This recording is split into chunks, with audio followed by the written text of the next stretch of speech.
sa activity namin sa moral theology, na-realize ko na sarap palang tumulong kahit na hindi mo kakilala yung mga taong tutulungan mo.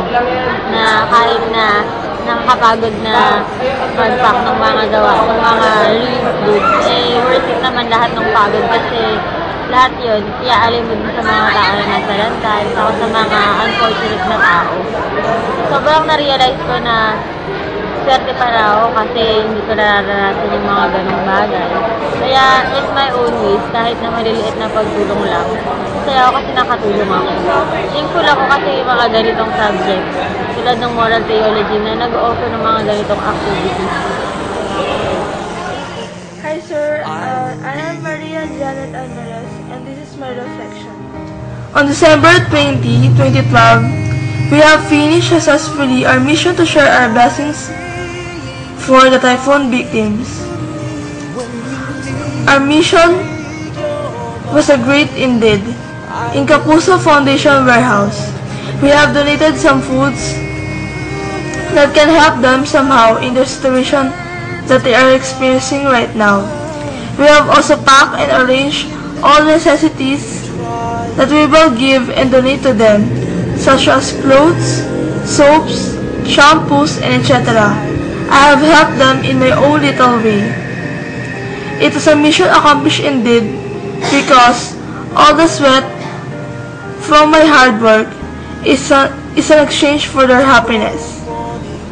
It is very overwhelming in my heart and touching to receive a simple thank you from the people whom you have helped in your own little way. I realize that the time that I have lent to them is very worth it. And also, it's good in the feeling when you help people that comes within your heart and not having unexpected in return. For me, grade is not so important, but my main focus in this community service is to help the typhoon victims in my own little way and giving a helping hand to the best that I can make. Thank you and God bless.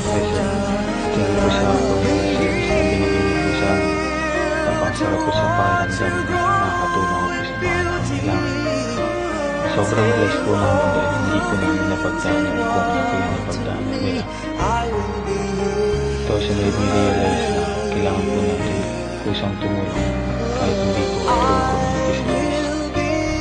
And according to Isaiah verse 58, chapter 10, if you offer your food to the hungry and satisfy the needs of the afflicted, then your light shall rise in the darkness and your gloom be like the noonday. Thank you, sir. Isang napakasayang experience na nakakatuwang gawain ang maging volunteer sa Kapuso Foundation. Masarap sa feeling na para sa iba yung ginawa ko at saka kahit sa maliit na paraan, nakatulong ako kahit papano sa mga nasalanta ng bagyo. Hindi ko iniisip yung init at pagod sa lugar.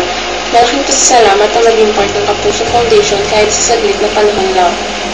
Noong una nagbalot kami at saka namili ng mga damit na pwede pang suotin ng mga pamilya, tapos ilalagay sa plastic at yun yung ibibigay. Pagkatapos doon may mga dumating na kahon-kahon na shampoo, tapos yun yung pinaayos sa amin para ilagay sa bodega. Bilang isang letranista, handa ako tumulong sa kapwa. Sir, masaya po ako sa project na pinagawa niyo sa amin dahil nakatulong po kami sa ibang tao. Hindi man po ganong karami, pero bukal naman po sa kalooban namin yung pagtulong, pati na rin po sa pagpack ng mga used clothes na galing sa Kapuso Foundation. Nakatulong din po to sa family ko at ngayon po nagbabalak kaming magsimula ng charity works dahil na rin po sa activity nito. Masaya po to para sa akin at nakakatanggal ng stress dahil nakakatulong po ako sa ibang tao. Thank you po at sa uulitin. Hello sir. Good evening po. So sabihin ko yung reflection na bago sa community service namin. So group 7 po ako. So masabi ko lang po, natutunan ko po sa pag-community community service namin, ang pagtulong pala sa kapwa, kailangan mo po sa loob.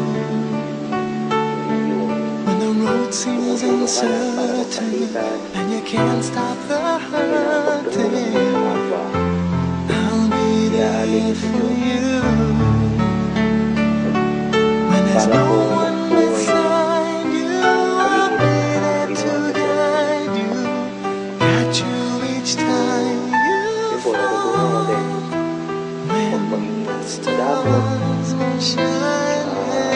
tumulong, hindi broadcast nito ay tumulong ako. Kailangan ang walang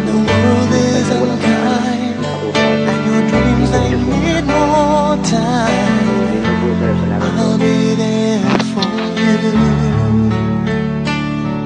If the rules they keep breaking and the future is fading, I'll be there for you.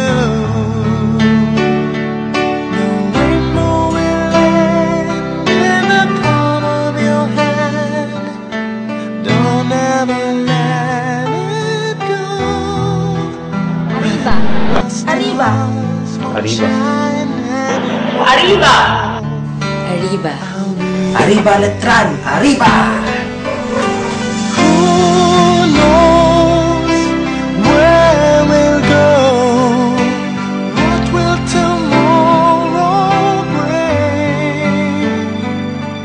But we have each other. Just hold on tight. We can take to the skies and fly.